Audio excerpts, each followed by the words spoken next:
வந்து 3/4 கப் பால் எடுத்திருக்கேன்.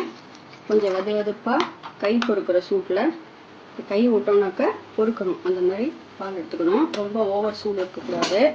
இப்போ ஈஸ்ட் ஆக்டிவேட் ஆகிறதுக்கு நம்ம சர்க்கரை போட்டுக்கணும். ஒரு 2 ஸ்பூன் போட்டுக்கலாம். அப்புறம் ட்ரை ஈஸ்ட் வந்து 1 ஸ்பூன் போட்டுக்கலாம். அப்புறம் ஒரு 1/4 ஸ்பூன் போட்டுக்கலாம். இதை நல்லா கலந்துட்டு ஒரு 10 நிமிஷம் மூடி வச்சிடலாம். ஈஸ்ட் ஆக்டிவேட் ஆகட்டும். நல்லா சர்க்கரை கரையிற அளவுக்கு கலந்துருங்க.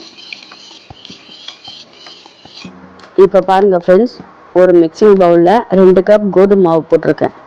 நான் கோதுமை மாவு வச்சு தான் செஞ்சுக்கிறேன்.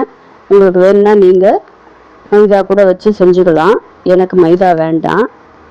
இப்போ இதோட கூட 2 ஸ்பூன் சர்க்கரை போட்டுக்கலாம். சர்க்கரை 2 ஸ்பூன் போதும். ஏன்னா ஏற்கனவே நம்ம